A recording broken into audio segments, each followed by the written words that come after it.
आचार्य चाणक्य का नाम सुनते ही बुद्धि, राजनीति और तेजस्विता आंखों के सामने आ जाती है। कहा जाता है वे सिर्फ एक गुरु नहीं थे, बल्कि उस समय की पूरी भारतीय आत्मा थे।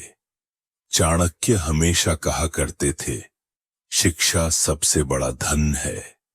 वो मानते थे कि जो धन चोरी हो सकता है, खत्म हो सकता है, उसका कोई भरोसा नहीं, पर जो शिक्षा भीतर बैठ जाए उसे कोई छीन नहीं सकता।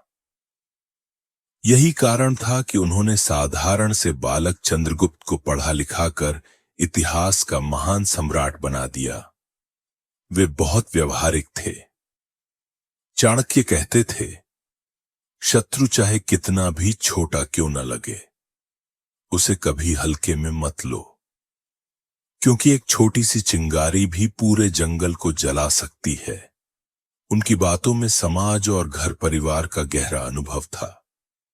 वे कहते थे, जिस घर में स्त्रियों का सम्मान नहीं होता, वहां लक्ष्मी टिकती ही नहीं, और जिस राज्य में भ्रष्टाचार फैल जाए उसका विनाश निश्चित है।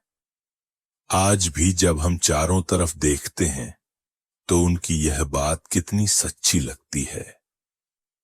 राजा और प्रजा के संबंध पर भी उनका दृष्टिकोण अद्भुत था।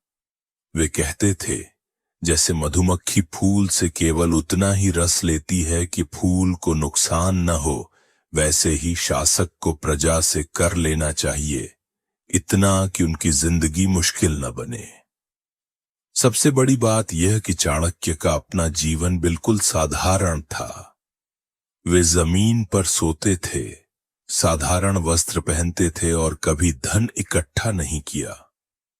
उनका मानना था कि गुरु अगर विलासिता में डूब जाए तो वह शिष्य और समाज को सही राह नहीं दिखा सकता। दोस्तों, चाणक्य की बातें सुनकर लगता है कि वे सिर्फ राजनीति के आचार्य नहीं थे, बल्कि जीवन को समझने वाले गहरे संत भी थे। उनकी सीख आज भी हमारे लिए उतनी ही जरूरी है जितनी तब थी।